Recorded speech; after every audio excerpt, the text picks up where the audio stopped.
Assalamualaikum warahmatullahi wabarakatuh. Kepada yang terhormat Bapak Dr. Saifuddin MED selaku dosen pengampu mata kuliah Manajemen Sarana dan Prasarana. Kami dari kelompok 9 yang beranggotakan saya sendiri, Nadia Nurfadila, dengan NIM 2241104010069, Nida Nur Akmalin dengan NIM 2241104010070, dan yang terakhir ada Novita Widya Pangestika dengan NIM 2241104010071. Baik, selanjutnya kami akan menjelaskan tentang pengertian pengadaan sarana dan prasarana yang akan dijelaskan oleh teman saya. Ya, saya akan menjelaskan tentang pengertian pengadaan sarana prasarana. Pengadaan sarana dan prasarana merupakan kegiatan penyediaan semua jenis sarana dan prasarana sesuai dengan kebutuhan dalam rangka mencapai tujuan pendidikan yang telah ditetapkan sebelumnya. Dalam rangka konteks persekolahan, pengadaan sarana dan prasarana pendidikan merupakan segala kegiatan yang dilakukan dengan cara menyediakan semua keperluan barang atau jasa berdasarkan hasil perencanaan dengan maksud untuk menunjang kegiatan pembelajaran agar kegiatan pembelajaran dapat berjalan secara efektif dan efisien sesuai dengan tujuan yang telah ditentukan. Proses pengadaan sarana dan prasarana ini meliputi 4 tahap. Yang pertama yaitu menganalisis kebutuhan dan fungsi sarana prasarana. Yang kedua, membuat daftar sarana prasarana yang dibutuhkan. Yang ketiga, membuat proposal pengadaan sarana dan prasarana yang ditunjukkan kepada pemerintah bagi sekolah negeri dan kepada pihak yayasan bagi sekolah swasta. Yang keempat adalah apabila proposal tersebut disetujui, maka akan ditinjau dan dinilai kelayakannya untuk mendapat persetujuan dari pihak yang dituju. Kemudian perencanaan pengadaan sarana prasarana yang pertama yaitu pembelian. Proses pemenuhan kebutuhan sarana dan prasarana sekolah dengan cara membayar sejumlah uang kepada penjual atau supplier atas dasar kesepakatan bersama kedua belah pihak. Yang berikutnya yaitu dibuat sendiri. Proses pemenuhan kebutuhan sarana dan prasarana sekolah dengan cara dibuat sendiri oleh sivitas sekolah. Yang ketiga yaitu bantuan atau hibah. Proses pemenuhan kebutuhan sarana dan prasarana sekolah melalui penerimaan secara cuma-cuma dari pihak lain. Yang berikutnya yaitu pinjaman. Proses pemenuhan kebutuhan sarana dan prasarana sekolah melalui izin pengguna secara cuma-cuma untuk sementara waktu dari pihak lain berdasarkan perjanjian pinjam-meminjam. Yang terakhir yaitu penyewaan. Proses pemenuhan kebutuhan sarana dan prasarana sekolah dengan penyewa dari pihak lain. Penggunaan ini harus didasarkan pada pertimbangan bahwa penggunaan sarana. Yang berikutnya akan dijelaskan oleh teman saya. Yang selanjutnya ada karakteristik perencanaan pengadaan sarana dan prasarana.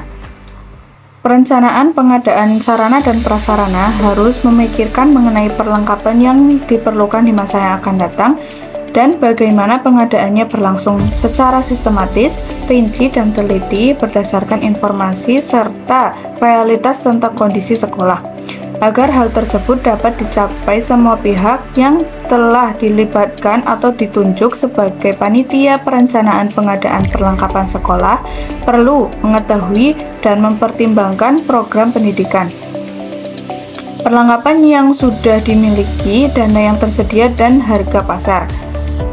Berikut merupakan karakteristik esensial perencanaan pengadaan perlengkapan sekolah menurut Balada sebagai berikut.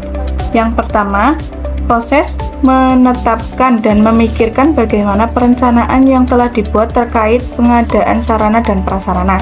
Yang kedua, ada objek pikir dalam perencanaan pengadaan sarana dan prasarana, yaitu upaya untuk memenuhi sarana dan prasarana yang dibutuhkan.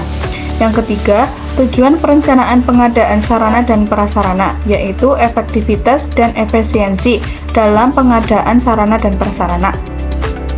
Yang keempat, perencanaan pengadaan sarana dan prasarana yang telah memenuhi prinsip-prinsip pengadaan sarana dan prasarana. Yang selanjutnya ada prinsip-prinsip pengadaan sarana dan prasarana, yaitu sebagai berikut. Yang pertama, harus betul merupakan proses intelektual. Yang kedua, perencanaan didasarkan pada analisis kebutuhan melalui studi komprehensif mengenai masyarakat sekolah dan kemungkinan pertumbuhannya serta prediksi populasi sekolah. Yang ketiga, harus realistis sesuai dengan kenyataan anggaran. Yang terakhir, ada visualisasi hasil perencanaan perlengkapan sekolah harus jelas dan rinci, baik jumlah, jenis, merek, dan harganya. Selanjutnya saya akan menjelaskan mengenai tujuan perencanaan pengadaan sarana dan prasarana. Tujuan diadakannya pengadaan sarana dan prasarana dilakukan untuk menyediakan barang sesuai dengan kebutuhan, sehingga dapat dikatakan bahwa tujuan utama dalam pengadaan sarana dan prasarana adalah untuk memenuhi kebutuhan agar kegiatan dapat berjalan lancar serta tidak terhambat. Tujuannya meliputi 1. Membantu melakukan pengadaan secara terencana, seksama, dan berhati-hati sehingga dapat menyiapkan berbagai perlengkapan secara maksimal sesuai dengan kebutuhan. Yang kedua, ada pengadaan sarana dan prasarana akan dilakukan dengan tujuan memberikan hasil yang efisien dan juga tepat. Yang ketiga, melakukan pengadaan sarana dan prasarana juga dapat membantu memelihara sarana dan prasarana agar siap pakai kapan saja. Selanjutnya ada etika pengadaan sarana dan prasarana. Yang pertama ada melaksanakan tugas secara tertib, disertai rasa tanggung jawab untuk mencapai sasaran, kelancaran, dan kecepatan tercapainya tujuan pengadaan barang atau jasa. Yang kedua, bekerja secara profesional dan mandiri, serta menjaga kerahasiaan dokumen pengadaan barang atau jasa yang menurut sifatnya harus dirahasiakan untuk mencegah terjadinya penyimpangan dalam pengadaan barang atau jasa. Yang ketiga, ada tidak saling mempengaruhi baik langsung maupun tidak langsung yang berakibat terjadinya persaingan tidak sehat. Yang keempat, menerima dan bertanggung jawab atas segala kebutuhan yang ditetapkan sesuai dengan kesepakatan tertulis para pihak. Mungkin itu yang dapat kelompok kami sampaikan. Sekian, terima kasih. Wassalamualaikum warahmatullahi wabarakatuh.